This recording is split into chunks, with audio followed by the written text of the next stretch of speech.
Anyone can proclaim his views when life is easy, but when the sword is at his throat, that's when we see his true conviction.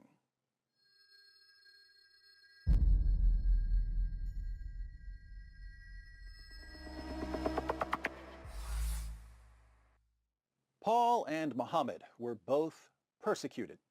Paul was persecuted for preaching the gospel. Muslims think that Muhammad was persecuted for preaching Islam, but that's not what their sources say. Muhammad was persecuted for mocking the gods and goddesses of the pagans of Mecca. We read in the History of At-Tabari, Volume 6, page 93, "The messenger of God proclaimed God's message openly and declared Islam publicly to his fellow tribesmen. When he did so, they did not withdraw from him or reject him in any way, as far as I have heard, until he spoke of their gods and denounced them. When he did this, they took exception to it and united in opposition and hostility to him, except for those of them whom God had protected from error by means of Islam." A few pages later, Muhammad's tribesmen describe Muhammad's general approach towards reaching polytheists with the message of Islam. "We have never seen the like of what we have endured from this man. He has derided our traditional values, abused our forefathers, reviled our religion, caused division among us, and insulted our gods. We have endured a great deal from him." Now that's strange. Muslims in the West tell me that it's wrong and immoral to criticize another person's religious beliefs, and yet their favorite prophet viciously mocked other people's religious beliefs. So the polytheists of Mecca responded by persecuting Muhammad. Muslims tend to exaggerate the level of persecution Muhammad faced, however. The pagans threw pebbles at him, they spit on him, they eventually decided to kill him, but this persecution only lasted a few years until Muhammad moved to Medina. That's when the persecuted Muhammad became Muhammad the persecutor.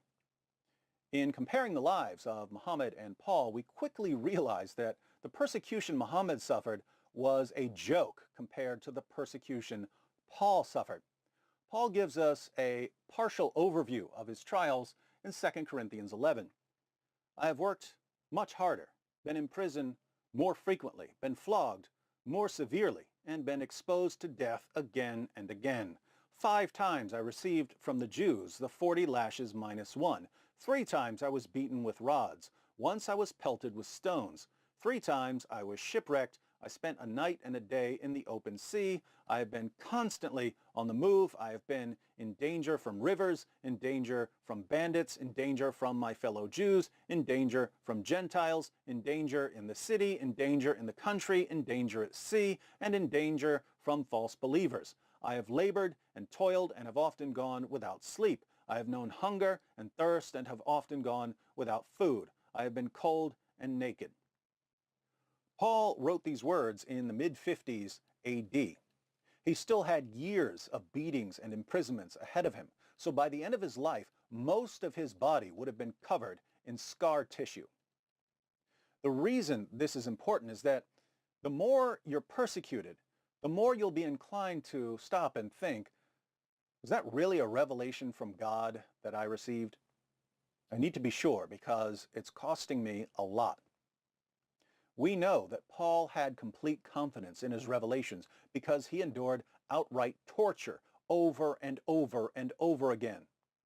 Muhammad was persecuted, but given the endless supply of wives and sex slaves and money and special moral privileges that only applied to him, we'll just never know how long he would have endured if he had faced anything remotely resembling what Paul faced. On a side note, I'm always amazed at the Muslim reaction to the persecution of Muhammad in Mecca. Muslims look to this period and complain about the intolerant pagans. How could they persecute our beloved prophet? Why were they so bigoted and Islamophobic? But let's be consistent for just a moment.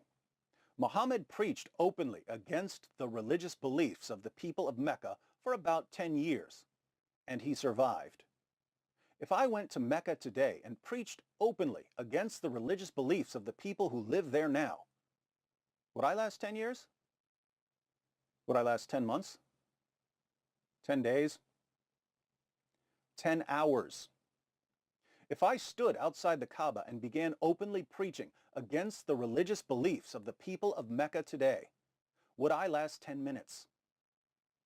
Muslims complain about the intolerance of the pagans who opposed Muhammad, and yet the pagans were far, far more tolerant than the man who subjugated them.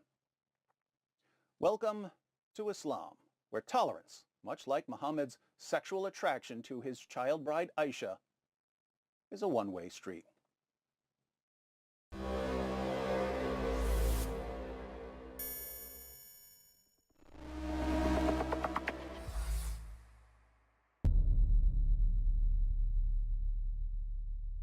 Hi everyone, thanks for watching. In case you stumbled upon this video while browsing or searching, I wanted to let you know that it's part of a series comparing Paul and Muhammad.